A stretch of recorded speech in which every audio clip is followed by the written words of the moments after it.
வணக்கம் நண்பர்களே, welcome to ஜெஸ் லாஸ்டா.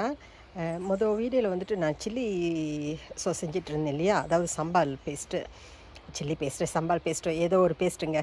ஆனால் அது சம்பாலுக்கு தான் நான் பாவிக்க போகிறேன். அது வந்துட்டு இப்போ செஞ்சு முடித்தாச்சு.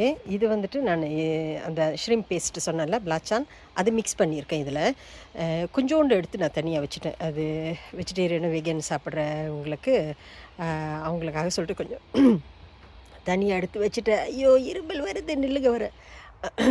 அப்புறம் இதில் வந்துட்டு என்ன, இப்போ உங்கள்கிட்ட பேசுனதுக்கு அந்த வீடியோ பண்ணதுக்கு அப்புறம் நான் என்ன மிக்ஸ் பண்ணியிருக்கேன்னாக்கா, டவுன் பாண்டான்னு இருக்கு இல்லையா, அது போட்டிருக்கேன். அதாவது ரம்பா இலை அப்படி சொல்லிட்டு ஸ்ரீலங்கன் பாஷையில் சொல்லுவாங்க.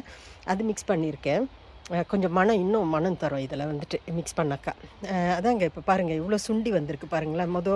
மொதல் காட்டினதுக்கும் இப்போக்கும் இவ்வளோ வித்தியாசம் இருக்குது பாருங்கள். அப்புறம் இந்த சீனி சட்டியை பற்றி சொல்லியே ஆகணுங்க. இல்லை சட்டியா என்ன சொல்கிறது சொல்லிட்டு தெரியல, இதை சொல்லியே ஆகணும். எங்கள் அக்கா பையன் ஒருத்தர் இருக்கார், ஷம்ஷுரின் அப்படி சொல்லிட்டு. நான் அவர் பேரை சொல்கிறேன், ஹோப்ஃபுல்லி அவர் என்ன நினச்சிக்க மாட்டாருன்னு நினைக்கிறேன்.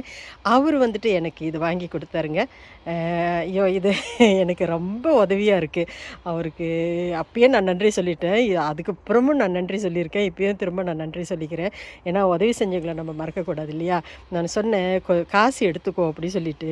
இல்லை சின்னம்மா, நீங்கள் வச்சுக்கோங்க இந்த காசு, இது ஏன் நினப்பா நீங்கள் வச்சுக்கோங்க அப்படி சொல்லிட்டு அவங்களும் அவங்க ஒய்ஃபு பிள்ளைங்கெல்லாம் வந்து கொடுத்துட்டு போனாங்க எனக்கு.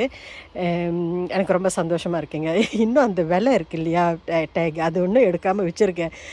இன்னைக்கு கூட இப்போ இது சுத்தம் செய்கிறப்ப பார்த்தேன் நான், இன்னும் அப்படியே இருக்குது. சரிங்க, நம்ம அடுத்த வீடியோவில் சந்திப்போம். அதுவரை வணக்கம்.